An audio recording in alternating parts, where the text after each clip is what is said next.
It's, what is it, Tuesday today? Tuesday, all day. Well, I see we got the September calendar up already. Hell, let's try the August one. 26th of August already? Last week of summer, that means it's fun to fair time. Right. Wow. And this is The Show with No Name. I'm Bob Going with Jim Nikosha and Gavin Murdoch. We're here to entertain, enlighten, elucidate. General crankiness, for the most part. Yeah. All right. You're not getting anything? No, I'm getting it. Okay. All right. Usual technical difficulties. Anyway, here we are. I think today would be a good day to give thanks for Mr. Stephen Pleasanton. Who is? What? Who is Mr. Stephen Pleasanton? Oh, Stephen Pleasanton. You don't know Stephen Pleasanton? No, I don't. Oh, he was pretty significant 200 years ago. Oh, that's right. He was a couple years before me. Yeah, a couple, yeah. Around this time, actually it was a couple days before this, but around this time, 200 years ago. 1814. 1814, when we took a little trip. Yeah. In 1814, Secretary of State James Monroe was standing on a hill, and he could see in the distance the British troops beginning to disembark. Figuring they were heading toward Washington, he sent word to one of his clerks, Mr. Stephen Pleasanton, and he says, it'd be a good idea if you got all the records of the State Department and got them the hell out of Washington.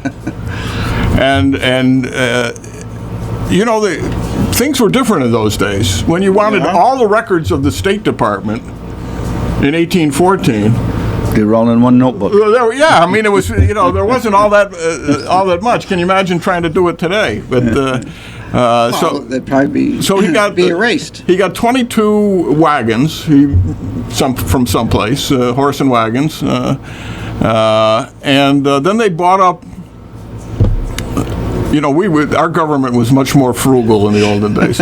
They bought up, large bolts of linen, sewed them into bags, and just started throwing all the papers into these linen bags, sewed them up, threw them on the carts, and brought them down to Virginia someplace.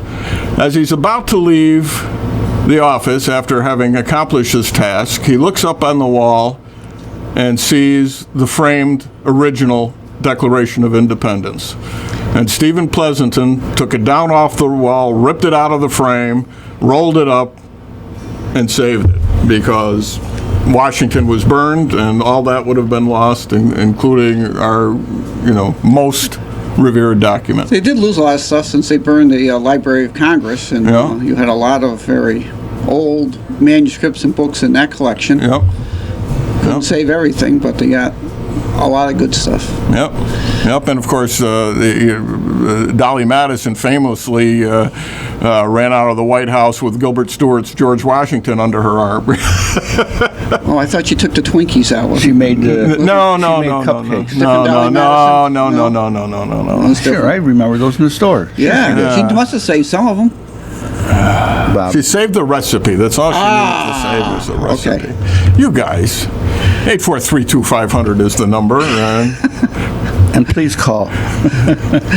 Remember, the views and opinions expressed on WCSS are those of the hosts, guests, and callers, and are not necessarily those of this station, its management, the Cranesville Radio Network, or other hosts or advertisers. The content of each program is the sole responsibility of its producer. Gavin, you're the producer this week.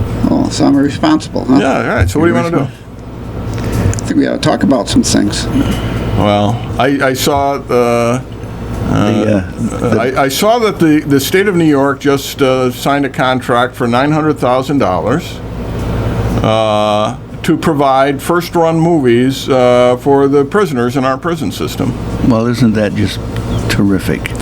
I guess there was nothing better to spend the money on. Why don't they do a $9.99 a thing for Netflix? Why don't they just get Netflix? Yeah, they can see the same stuff.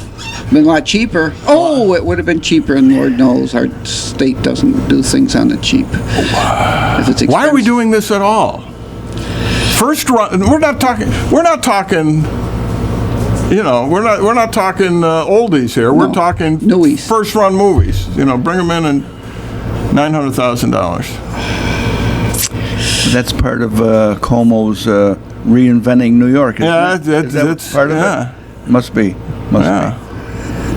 Well, fill our prisons and let them see all the latest movies. What I can't understand is they've got all these millions of dollars that they can do these different projects, not mandated projects, but different projects, but they can't lower the taxes. Right. I mean, that's extra money. That's our money. Yeah. And they're taking it from us and giving it away to people who do not deserve it. Simple as that. Or just plain stuff that isn't needed, you know? What line item was that taken out of from the budget?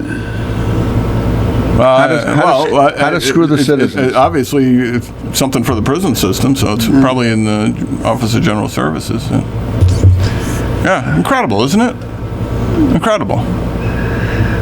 Tax dollars at work. Yeah. I don't know what to make of this stuff. The big question on the radio this morning was the casino again. Why? People want to know why, who dropped the ball, and these other. You know, get over it, people. It's done. The developers didn't know what they were doing. Economics is economics. Period. Yeah. But you know, bring somebody else in there. You know, you've got so many people looking at that property. Bring one in. Bring one in. Well, you know, it's. I don't know. I get so exasperated when I listen to some of these questions and and explanations. I mean, it's like we were entitled to it, right? Like we were robbed. Yeah, we were robbed. Yeah, we were robbed. We were robbed. Yeah. And I remember all the people screaming they're tearing down our barns to build Walmarts. You know. Yeah. Our barns. Our barns. So what happened at the meeting last night? Did you go? You were there, right? No, I don't even. Why was there a meeting on a Monday?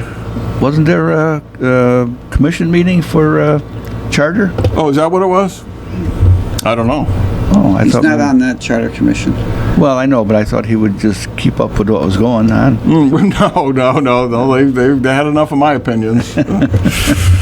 No, I have no idea. Maybe we'll get a call from someone and clue us in on what's going on at City Hall this week. Yeah. Well, maybe Michael will stop by and let us know. That would be great, wouldn't it? It would be. Michael, come back. Please. Please. The show is getting dull without you. Well. It is. Well. Yeah, sure, because... Can't you see it slowing down here? I can't see because you got the I know the wrong way. I know I do, don't I? I notice that. I'm looking up to look at myself, and I can't see myself. All I see is that. Well, it's like that might be a good thing. It's like that thing from 2001. Dave, what are you doing, Dave?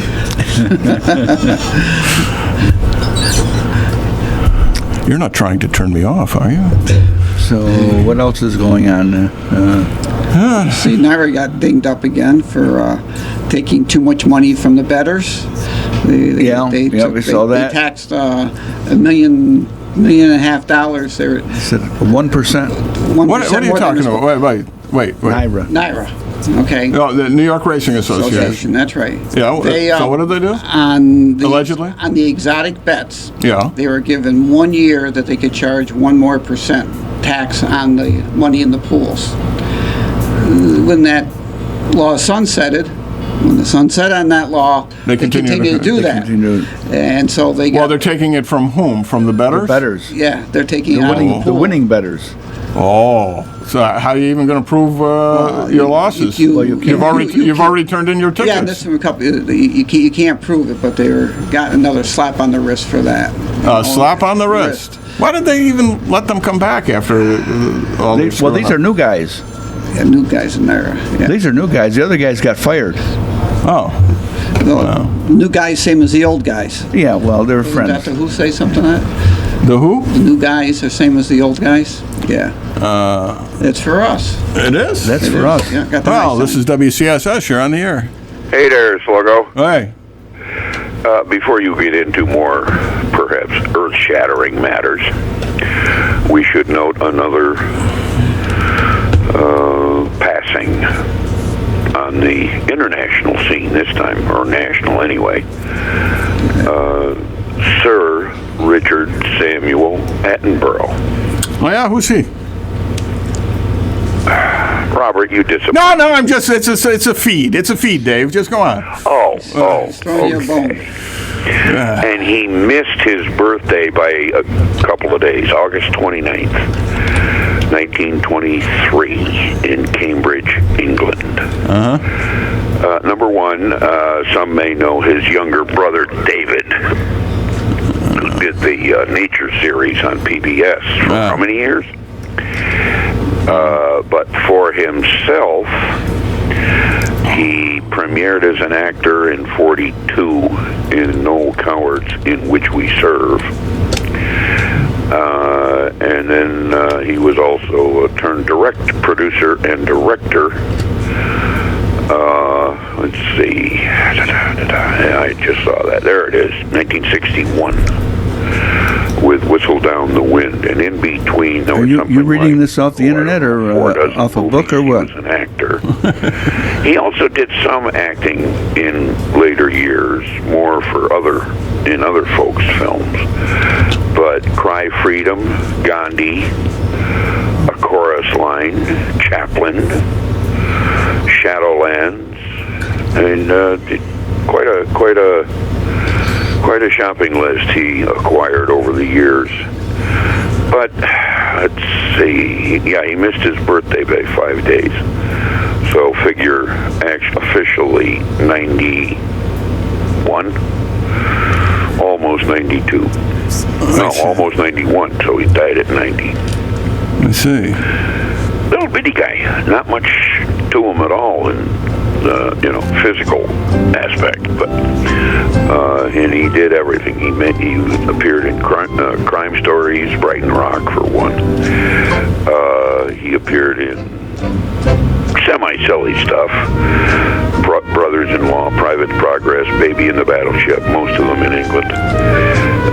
But quite a career. 1942, his last movie was that I have credit for here is 97. So what's that? Wait a minute. Wasn't this a guy in Jurassic Park? Was he? Okay. Yes, he was. I guess so.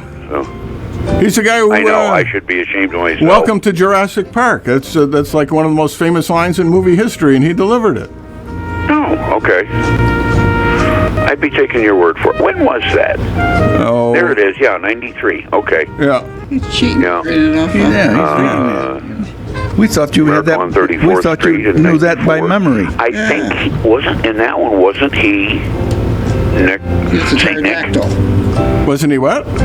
He played the Edmund Gwenn part in the remake of Miracle on 34th Street. That's possible. Yeah. Yep, that was on TV the other night. Which remake? There were 3 of them, I believe. Well, this one was 94. It was the movie he made, the next movie he made after Jurassic Park. I see. But no, I've never seen Jurassic Park. I'm not that thrilled anymore by CGI stuff. I much prefer, I guess you might call them chamber movies. Smaller cast, character-driven, not just special effects and stuff. That stuff doesn't grab me anymore. I see. Anyway, I thought it should be noted. Okay. And according to this, noted. he died on the 24th. What'd you say? What's today? 26th? Oh, more or less, yeah. Yeah, give or take, okay. I didn't get a reason. Maybe he just wore out. I don't know. I didn't hear a reason. Well, that happens. Well, at 91, they'll do that. Yeah, 5 days short of 91. His birthday then would have been Friday. Okay, well, on Friday's show, we'll have to celebrate it again. Is that like what you're doing now, or is that just podcast, or? Well, no, we're doing it on the radio. We're on the 2 days a week. You are on the radio? Yes, okay. 2 days a week, yes. Oh, you're now 2 days a week? Yes. How did we get so lucky? We talked to you last Friday, remember? Tuesday and Friday. Yeah, we talked to you last Friday. You called. No, I didn't. Oh. It wasn't me. It wasn't.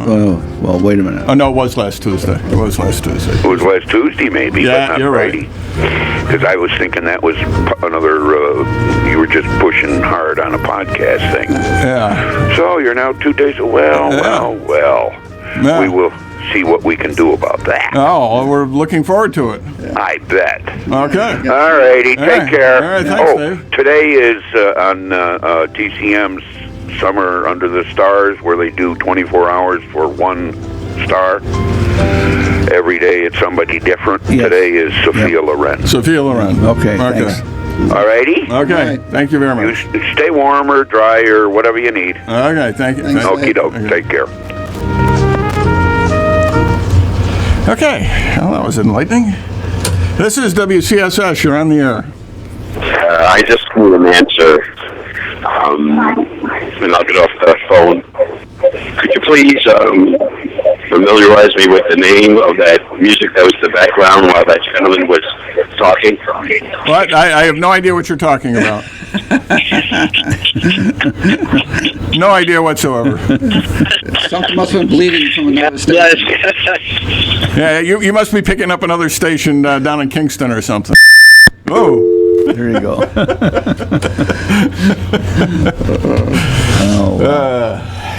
Wow. Richard Attenborough. Yeah. He was in The Great Escape, wasn't he? Yeah, he played one of the British officers. Most of the information that was just partaken to us was on the TV yesterday and the day before. I see. I see. Somebody took notes. That's a good thing. What? Somebody must have taken notes. Well, that's good, isn't it? Yeah, somebody was listening to something. Yeah. Anyway, I guess we got more. This is WCSS. You're on the air. How's it going? How are you today? Yeah, wonderful. Thank you. Hey, I got a question for you guys. I think I know the answer, but I'd like an explanation from you. You know how just about anybody can make an attempt on Mount Everest now? All you got to have is money? Yeah, that's pretty much true. It seems that this whole Mount Everest between base camp and the summit has become a garbage dump, and they can't even pick up human remains from the people that have perished in accidents along the way. It is kind of a dangerous I wonder proposition. if you could explain at that altitude why helicopters can't come in and clean the place up, and why they can't pick up the human remains. Do you want me to ask my other question? And Yeah, you better ask the other question, because I'll bet you I'll answer the second question first. Okay. My wife's grandparents are coming in from Italy, and this is the first time they're visiting the United States. And I'm a relatively newcomer to the Amsterdam area. Yeah. And I was wondering if you or your partners can name somewhere in Amsterdam where I can take them to impress them on an Italian meal that they will remember for the rest of their life when they go back. And also, they can say it didn't cost that much. Now, these people are coming from Italy. They're coming from Italy for the first time. They're grandparents. They're Okay. elderly, yes. All right. You know, All right, we'll work on that. Okay, work on that. But remember the first question, too, Yes. about why they can't helicopter rescue missions and things on Mount Everest. Hey, I enjoy your show. You got to play that Jeopardy theme more often. I have no idea what you're talking about. I know, but maybe you can bleed into where it came from, and people will get the message. I guess we can find it. All right. Take care. Okay, take care. Now, I'm not a physics connoisseur, but I would imagine it has to do with the thinness of air at certain altitudes, that the choppers need a certain density of air. Yeah, I would think they would not be able to go the 17,000 feet to begin with. Yeah. And then, of course, it's extremely dangerous traveling, and it's a long way from any Base. base. The wind on top of that, the wind currents would just take them away. the wind currents and and cross currents and downdrafts and updrafts in the Himalayas have got to be pretty severe, I would think. We're way too dangerous to just go pick up a body. If people want to climb Mount Everest knowing they're going to die, don't expect somebody else to come pick you up. That's the rule. Just get caught in the glacier and wait till you get brought down by Mother Nature. But this visitors from Italy thing has got me puzzled here. Let's see. That's great. So they're coming to Amsterdam. Never been to the United States before, I guess, or, or at least never been to Amsterdam before. If coming from Italy, and they kind of like Italian style food. But I think you need to go somewhere, where you got some Italians cooking the food, right? Or Italian Americans. I would think anyway. so. I would think so. You wouldn't want an Irishman cooking Italian food. I've had it, by the way. I've had Italian, Irish pizza and Irish Chinese food as well. It was interesting. Well, the shrimp were fresh. Anyway, I would think maybe someplace like Crystal on Forest, Tony Sentai's place is. That would be the start and the end of your culinary experience, because there's no place else you'd have to go after there. Yeah, well, that's true. Right. That's true. That's right. You would get the best. A lot of times you go out for dinner and say, let's go somewhere else for dessert. And you don't have to do that. No. When you go to Tony's. You can get an appetizer. You can get some wings. You can get your pizza or pasta, and then and all kinds of little Italian specialties day to day. And if you called them ahead of time, I'm sure Tony would make something special for you. That's right. As he does for you all the time. 842-9050 is the phone number. You want to call ahead. Wow, the wife has got it built right into her telephone. Really? Oh yeah. Speed dial. Speed dial number 1. But you can't rush the food there because it takes time to cook it, so you can't. If you order, salad, antipasto or something, they'll give you anchovies on the side if you want them. A lot of people don't, but I do. Now, does he catch those himself? I think that may be. I'm not positive, but he got that creek. He got the creek in the back, and I'm not sure. Maybe where he does. Get anchovies from? Is that seafood or freshwater fish? Well, seawater. Seawater. Well, you can see water from you can his see water backyard. right from his back deck there. Yeah. That'd be a place I'd recommend. That'd be my first I don't know if you've had their ice cream. You had their ice cream there, Jim? I had it once. Well, we stopped up the other night, the wife and I, and I can't believe they got a soft ice cream machine. 24 flavors, and that's in addition to vanilla and chocolate. Oh, they still have vanilla and chocolate. They do have I'm All told they tell me nobody ever orders it anymore. They got this 24.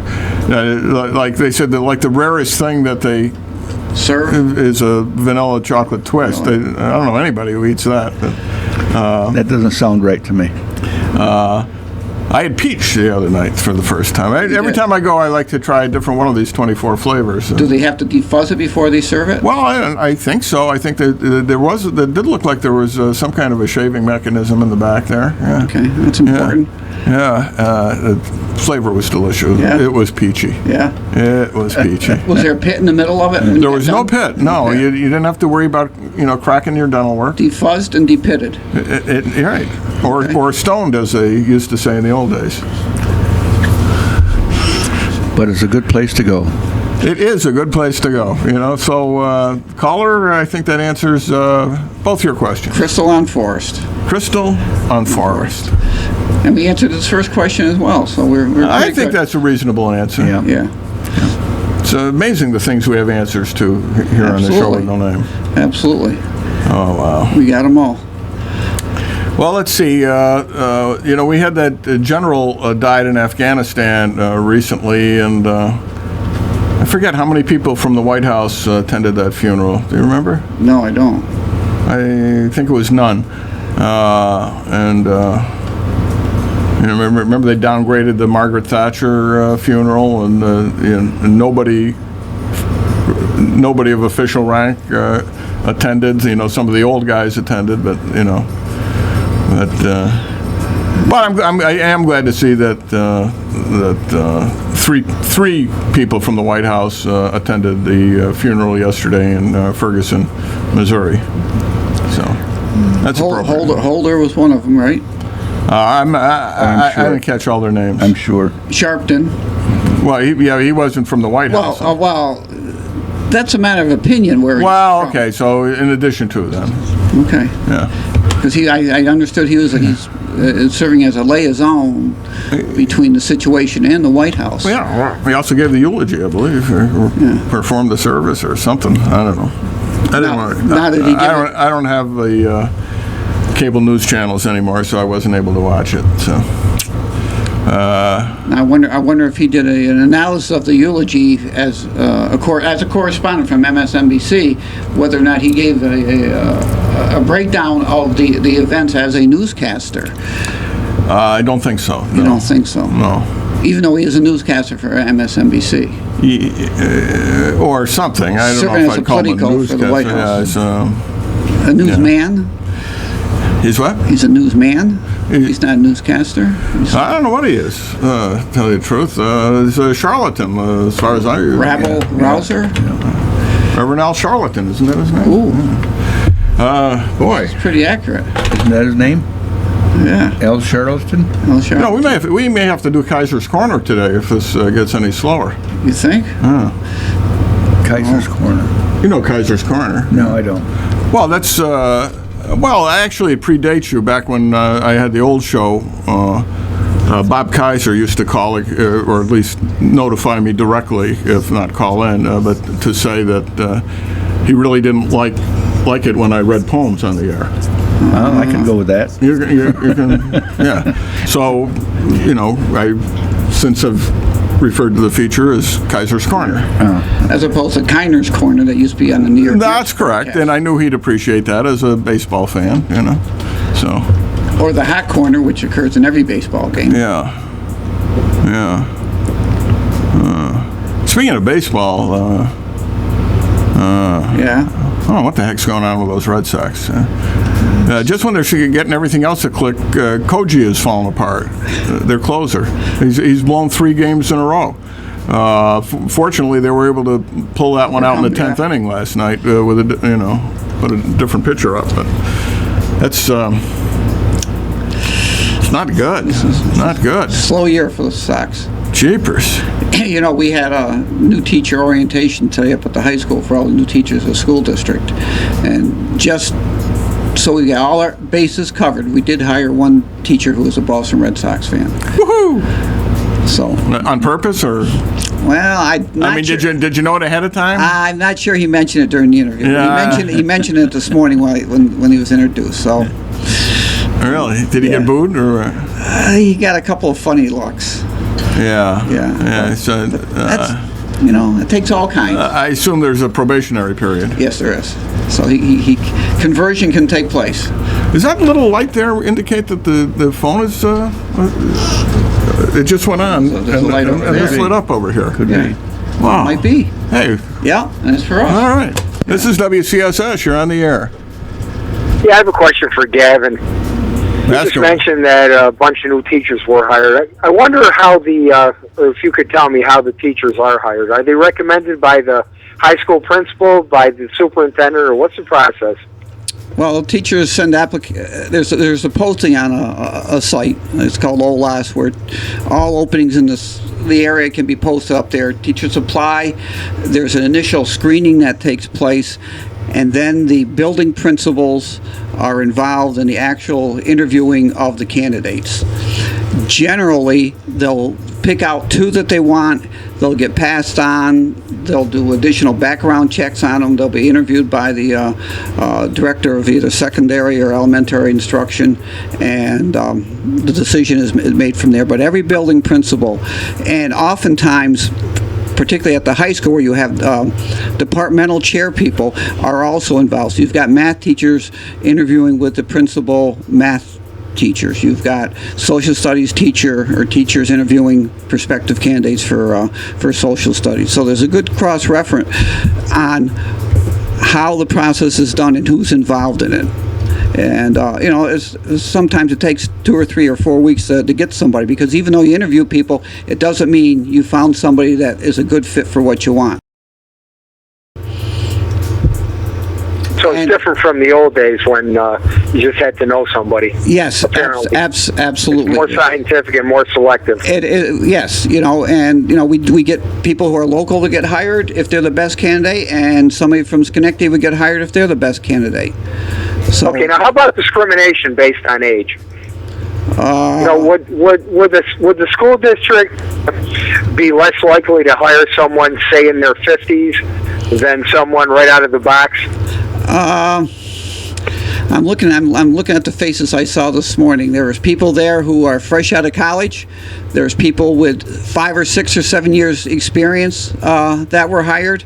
Certainly, as a caveat, the more experience somebody has, the more you're paying them. Okay, if you come in with 7 years experience, you need to place them on the schedule something appropriate with their experience. So that necessitates paying them more money than somebody fresh out of college. People in their 50s generally aren't changing school districts unless a spouse has moved and you've come into the area. Most teachers, where they begin, there might be one change in their career, and then they're going to stay. Does that answer your question? Right. But like I said, once they get tenure, correct? Pardon me? Once they get tenure, they probably aren't going anywhere, correct? Well, many times that's true, but we did hire one teacher that's got 10 years experience in one of the subject fields. Some physicians you want experience because of the subject material. Math and the sciences. You're getting somebody fresh out of college. It's what they need to know to be able to teach the kids what they need to know to be successful on the state assessments is more than what you've just read in the book. You want them to have some kind of experience if possible. So ultimately what the district has tried to do over the last 10 years is hire absolutely the best candidates that we can find. Yeah. I'd just like to finish by saying that Amsterdam takes a lot of knocks because of its low graduation rate, but overall I think the school district is providing the same opportunities for every student, and some students become doctors, lawyers, and engineers. It's all the math wanting to learn and going to school because you are a learner and not because you're forced to. And unfortunately, the latter is bringing the results down for the district. And once you get everybody taking a reading exam, there's going to be nothing but down reading exams. When I was principal at the high school, part of my opening day spiel for the staff and to the students and to their families was that when you walk through that front door, everybody has the same opportunity. And it's what you do with that opportunity and how you take advantage of that opportunity. We got kids that are going to RIT, MIT, Clarkson, St. Lawrence, RIT, wow. RPI every year. You really have kids going to MIT? Oh, absolutely we do. Absolutely. We've had students go to Harvard. We've had them go to Yale. We've had them go to Princeton. We've had them go to the Naval Academy, to the West Point, to the Air Force Academy. We get kids every year going to the top schools. But that's because they took advantage of the opportunities that were given. Exactly. If we weren't producing kids that could compete at that level, I'd say, we got a real problem. But we do have kids who compete. Mr. Palzak has the same kids that are successful as those who are struggling. But what they do in Mr. Palzak's class determines how successful. There's a lot of personal responsibility comes with being in high school. Wouldn't you say, though, that grouping everybody together kind of sucks the life out of the teacher when they have to spend a disproportionate amount of time on the kids who are slow learners? Don't you think that takes from the giving the kids who are better learners and more talented every opportunity they should have? We do have classes that are specifically geared for the top-end kids. Okay, we have the advanced placement classes. We have the college and the classroom classes. Those don't take place till senior year, though, right? No. You can start that before there. We've got kids that come out of there with 30 college credits, and that's over several years' time. And if you look at that new program, that P-Tech program, we got kids who are going. There's 15 15 kids we got going up to P-Tech this year, and they're starting out as freshmen beginning to take courses. So it's not just your senior year. It can begin sooner.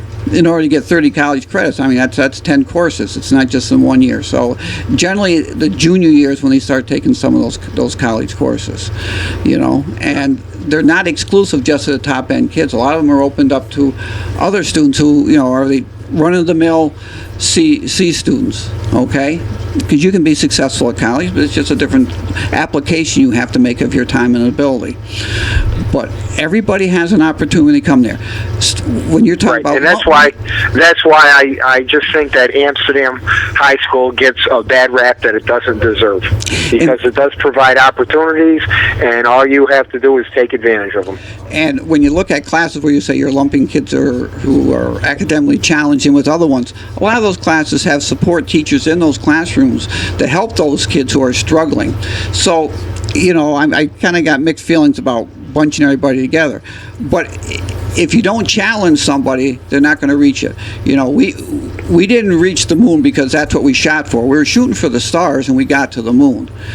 The best you could ever hope for is what you shoot for. Most times you're going to come up a little less than that.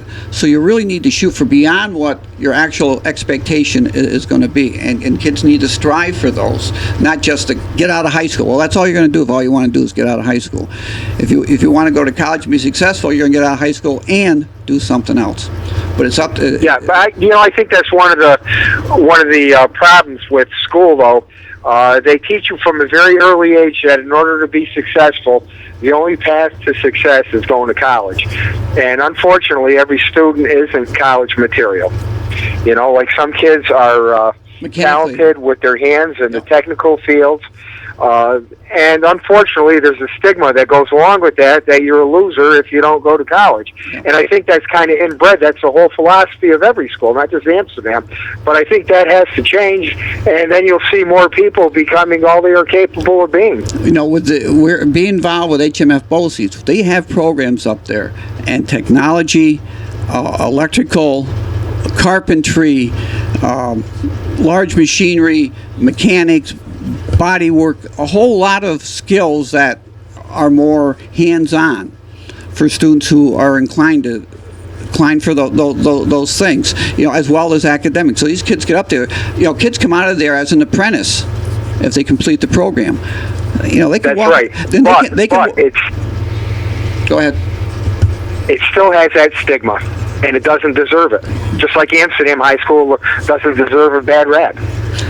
But it still has a bad name that if you go to BOCES, you're a loser, and you're not. BOCES is different from when I first started teaching. It's not for the bottom-end kids, because these are good programs up there that you can make more money first year out of college, first year out of BOCES, than some kids are going to make with an associate's degree from Hudson Valley. Yeah. So it's there. But again, you got to take advantage of it. You got to put your sweat equity into it and make the most of the opportunity. Okay, have a good day. Take care. Thank you.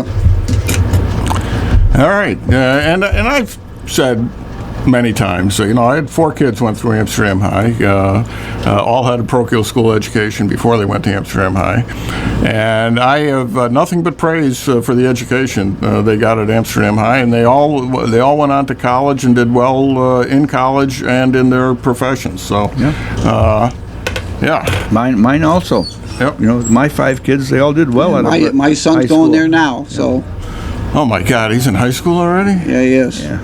Oh wow. He's 21 years old. He ought to be in high school by now. We were sitting on the porch yesterday, the wife and I, and thought we heard him practicing. Is that possible? It's possible. I don't think you heard him for very long, but it's possible you could have heard him for a little bit. He was practicing because he got a big competition this weekend. Yeah, it's kind of floating up the hill. Yeah, well, that's good. That's good. Yeah.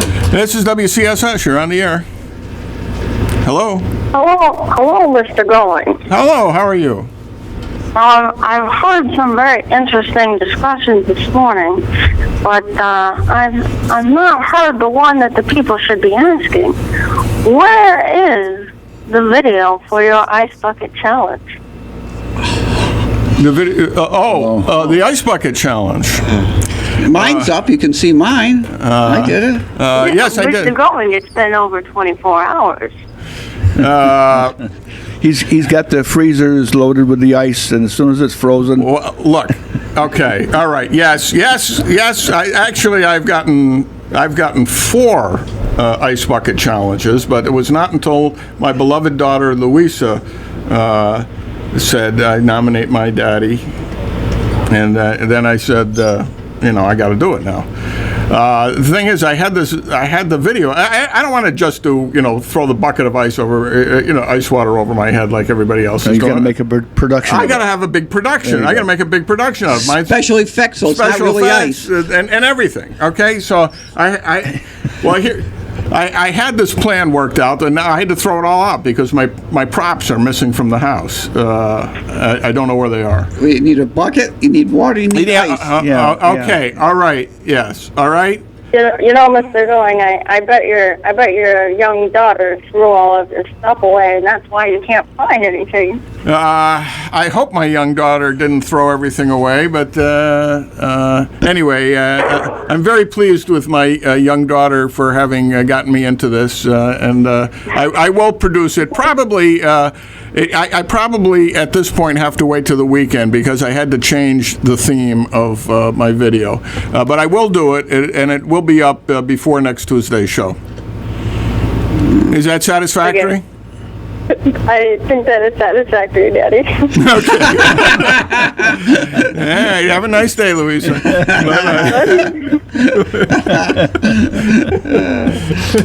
Kids. I don't know what's wrong with these kids today. It's 1490 Radio WCSS in Amsterdam. No matter what you do, she throws cold water on it, huh? Yeah. Some of them, of course, my brother Sean's was fantastic. Did you see that one? Oh my God! Yeah, he is the spokesman for the Melrose Symphony Orchestra in his end of Greater Boston, and he does the voiceovers for their production. And this is Melrose Symphony Orchestra. Yeah, I didn't know that. Yeah. He thinks he's like a radio guy, an FM radio guy at that.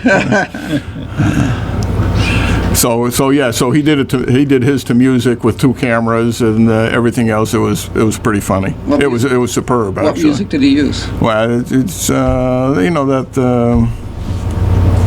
I forget what it's called. That 04 tuna thing. Tuna. Tuna, yes. That's like anchovy, but different. Yeah, like anchovies. With an attitude, yes. So anyway, so I don't know. Hey, I'm going to do Kaiser's Korner. Nobody else is calling. I got time. And it's under. Notice he happens to have it in his back pocket. It's not a poem. Is it? Well, of course, in a sense, it is. It is and it isn't. Okay. Here's the thing. I'm a big fan of Oscar Hammerstein, all right? Oscar Hammerstein II, of Rodgers and Hammerstein, as most people know him. And I think he's often overlooked. I mean, he's famous, he's appreciated, but he's overlooked, I think, in a certain sense because all these great songs he wrote, and he wrote hundreds of great songs, but he wrote them with great musicians, Sigmund Romberg, Jerome Kern, and of course Rodgers. And sometimes the sweep of the music overcomes the poetry of the words. And one of the most famous and revered things he did was the bench scene in Carousel, in the first act of Carousel. It's considered one of the greatest pieces of writing ever in the theater because it transitions over a 23-minute period. It transitions the relationship of the boy and the girl, the Carousel Barker and the factory girl, and they talk around each other, and they say the opposite of what they mean, or mean the opposite of what they say, and he originally wrote it as all as dialogue. And then gradually it became mostly sung, he's. But for what's the matter? You all right? Yeah, I'm okay. Okay. Oh, your phone. But for the But for the occasional rhyme, if you read it straight through, it's very difficult to tell where the music ends and the spoken dialogue begins, because it's in and out. Yeah. But his prose is all poetry, and is, you know. So anyway, I'm going to start in the middle, you know, for the benefit of the people who came in the middle. You know, so picture, if you will, you know, the two of them on a park bench overlooking the ocean. It's late, toward the end of summer. You know, it's getting dark early. The stars are starting to come out in the distance. You can hear the haunting music of the calliope on the carousel in the other end of the park. And they hold the call, because this is going to take a few minutes. I see Jim's taking a few minutes too. Anyway, so this is Julie Jordan and Billy Bigelow, and anyway, it starts off with she sings her song, and then he says, well, anyway, Billy says, anyway, I know the call is there. We're not taking it. Anyway, you mean you don't love me? That's what you said, isn't it? Yes, she says. I can smell them. Can you? The blossoms. The wind brings them down. And then Billy says, there ain't much wind tonight. Hardly any. You can't hear a sound, not the turn of a leaf, nor the fall of a wave hitting the sand. The tide's creeping up on the beach like a thief afraid to be caught stealing the land. On a night like this, I start to wonder what life is all about. And Julie says, and I always say 2 heads are better than 1 to figure it out. I don't need you. I don't need anybody helping me. I got it all figured out for myself. We're not important. What are we? A couple of specks of nothing. Look up there. There's a hell of a lot of stars in the sky, and the sky's so big the sea looks small, and 2 little people, you and I, we don't count at all. You're a funny kid, you know. I don't remember meeting a girl like you. Hey, you trying to get me to marry you? No. Now, what's putting it into my head? You're different, all right. I know it is. You've doped me with that little kid's face, right? You've adjusted me. I wonder what it'd be like. What? Nothing. Now, I know what it'd be like. It'd be awful. I can just see myself kind of scrawny and pale, picking at my food, lovesick like any other guy.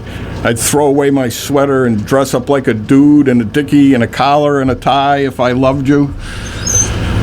But you don't. No, I don't. But somehow I can see just exactly how I'd be if I loved you.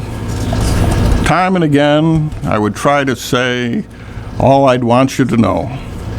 If I loved you, words wouldn't come in an easy way.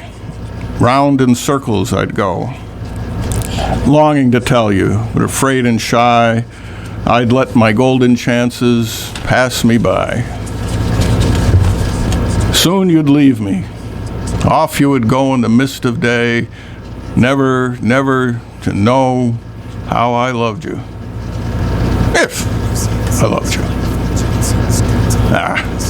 I'm not the kind of fellow to marry anybody. No, even if a girl was foolish enough to want me to, I wouldn't. Don't worry about it, Billy. Who's worried? You were right about there being no wind.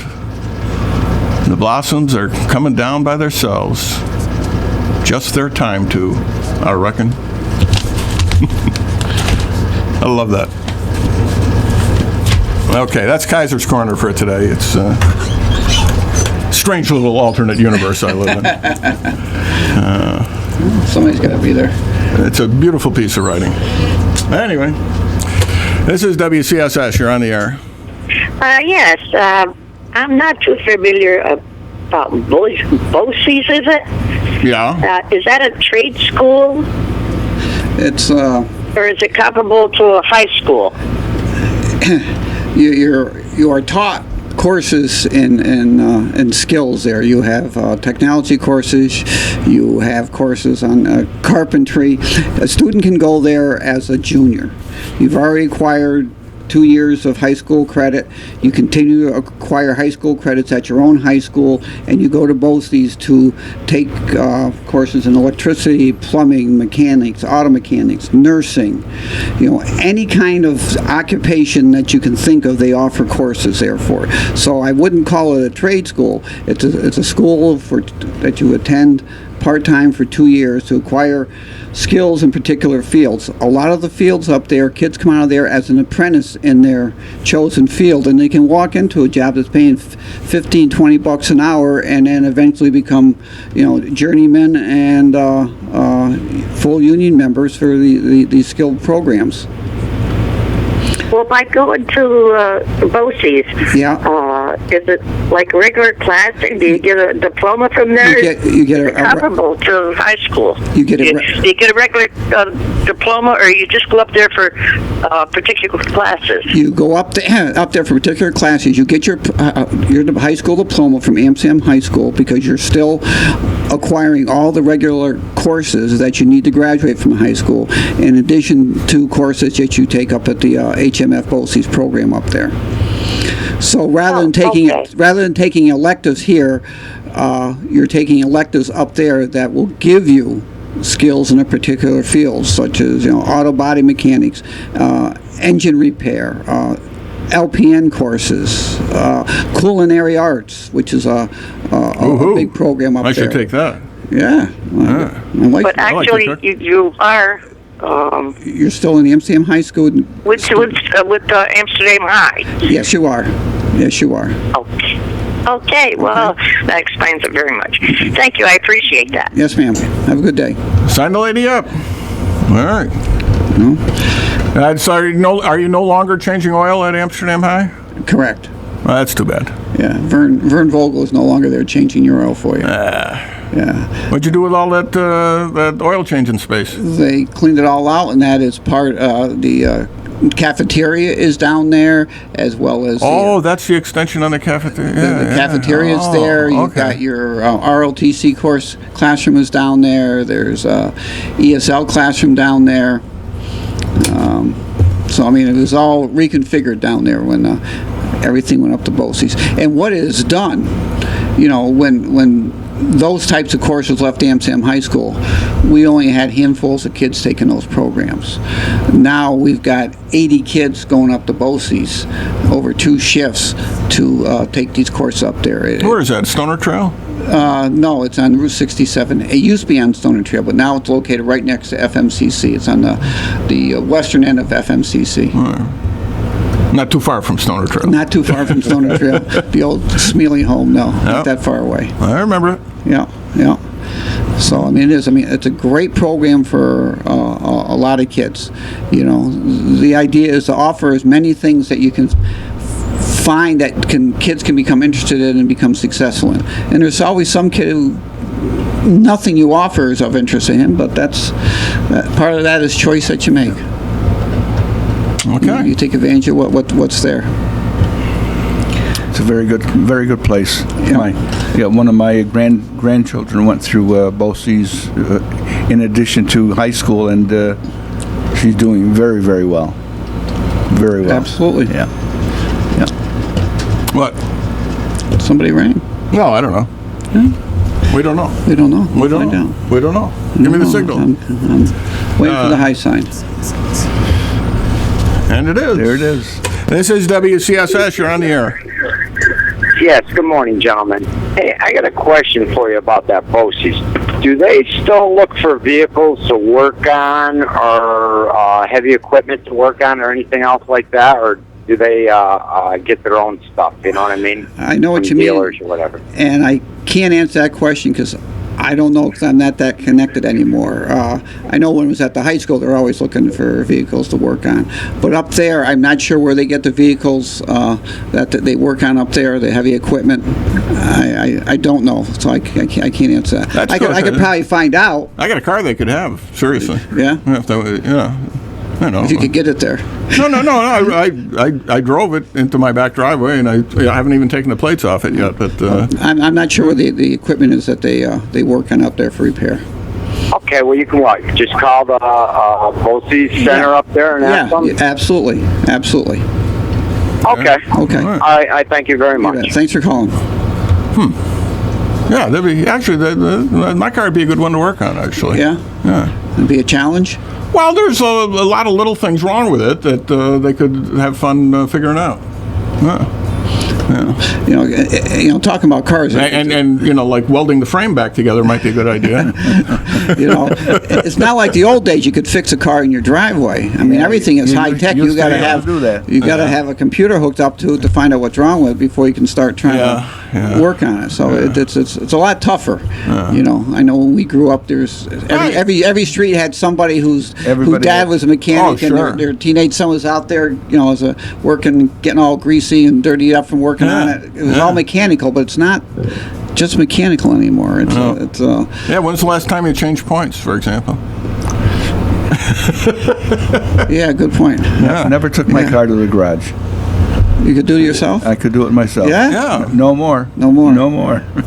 Even me, who was not particularly mechanically inclined, when I was younger, I was did all my basic work. Yeah. I recognize before they went electronic. Points and plugs. I recognized my skill with cars early on.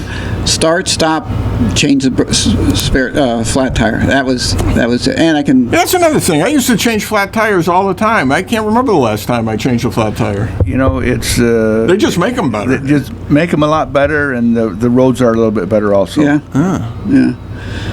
Well, no, that's not true. I had to change one in Ireland about 10 minutes after I rented the car. But no. Roads are narrow over there. Yeah, they are. Yeah. Because a lot of those are just the old wagon roads. I had an old car that every couple miles one of the tires would come off the rim. Ooh. And the bead on it was bad, and I'd take it to the garage. The guy around the corner. This is when I was a kid. Yeah. And he'd put it back on. He got so tired of it, he gave me a tire. He says, "Here, put this tire on," he says, and don't bother me. Now if you change your flat tire, you put a donut on there, and you got to go someplace to get a real tire. Yeah. You don't even get a real spare tire with your cars anymore. No more. But even when your tires start going flat, they're still good for to get you to the gas station. I got a slow leaking one now, and it's amazing. It's great way they can plug it up with that little piece of rubber and glue in it. Yeah, I know. That has never changed. I used to do that too. Gee, I used to be pretty clever at one time. Huh? What happened? Next thing you know, I'm a talk show host.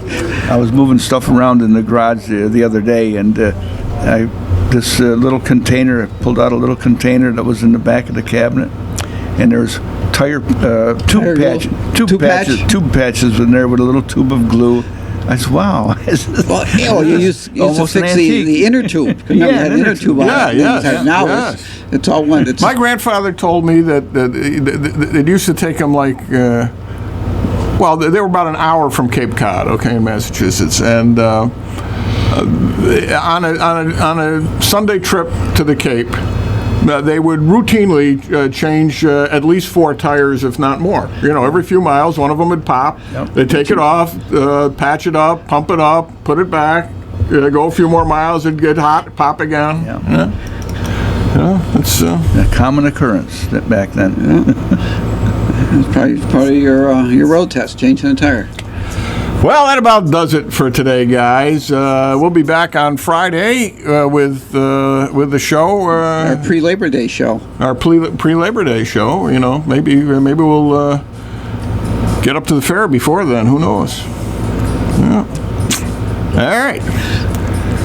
I'm Bob Going with Jim Nikosha and Gavin Murdoch. Thanks for listening. Tune in again Friday for more of the show with no name.